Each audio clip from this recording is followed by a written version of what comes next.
Hola, bienvenidos y bienvenidas a Voces Invisibles. Nuevamente me presento, soy Stephanie Vázquez y hoy hablaremos sobre el ciclo de la victimización y la revictimización. Antes de comenzar, quiero que imaginemos cómo sería un ciclo. Un ciclo podemos imaginarlo a través de un ejemplo que les daré. Imaginen una piedra que va a caer en contacto con el agua. Cuando lanzamos dicha piedra al agua, generamos unas ondas. Entonces, la piedra sería una víctima que al caer en contacto con el agua, que es un hecho traumático, generará consecuencias, que son las ondas, genera un impacto, una respuesta. Ese es el ciclo victimal que vamos a estudiar, que vamos a analizar y que vamos a presentar el día de hoy.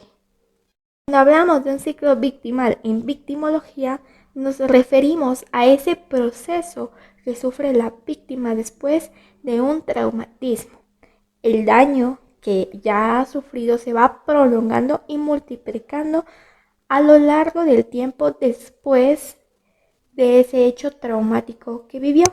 Muchas de las víctimas no solo viven una vez un traumatismo, sino que a lo largo de su vida sufren de muchos de ellos, incluso quedan muy vulnerables. Cuando hablamos de la victimización primaria, es el daño que se realiza por el hecho. Sería el daño que se realizó por un asalto, por una agresión o por un abuso sexual. Cuando hablamos de una victimización secundaria, es cuando las instituciones o la misma sociedad nos vuelven a hacer un daño. Y la victimización terciaria es el daño a largo plazo. Este podría ser un ejemplo, el estigma, las puertas que se cierran a lo largo de nuestra vida, incluso la soledad en algunas de las víctimas. En casos reales, todas estas clasificaciones no se presentarán una por una. Seguramente se presentarán de formas mezcladas. El ciclo nace cuando la víctima presenta una victimización primaria, esta lleva a la secundaria y la secundaria a la terciaria. Y vuelve otra vez a empezar. Aquí es de donde llegamos a la revictimización. Es como recibir otro golpe, mucho más fuerte del que la víctima ya ha recibido. Porque se supone que lo provoca el sistema que debería de ayudarnos y protegernos.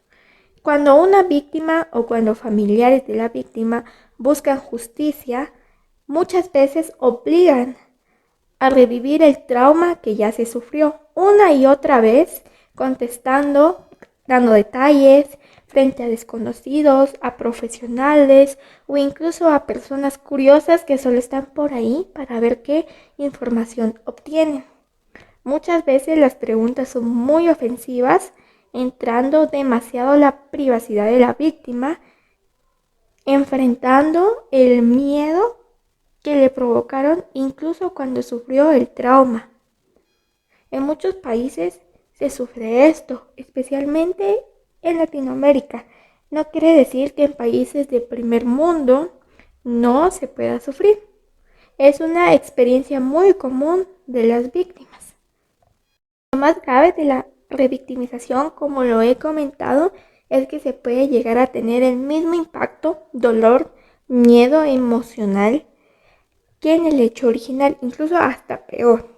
Tienen más riesgo de sufrir estrés postraumático aquellos que reciben este tipo de atención insensible, porque muchos de los profesionales se olvidan del impacto en la identidad de la víctima, que no solo ya ha sufrido cuando le provocaron ese daño irreparable, sino que se le vuelve a provocar por nuestra forma de trato insensible y no tan empático que muchos practicamos.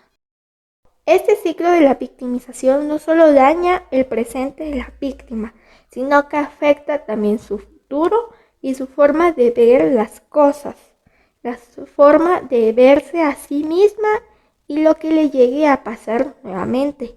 Las nuevas experiencias que va a sufrir estarán llenas de daño, rechazo o falta de protección si no se atiende con un cuidado y con un respeto. Por eso debemos de romper el ciclo, de seguir adelante, pero con una debida atención, porque no podemos solamente olvidar. Les dejo una reflexión. Como futuros profesionales o profesionales, deberíamos de cambiar la cultura social que hemos adquirido.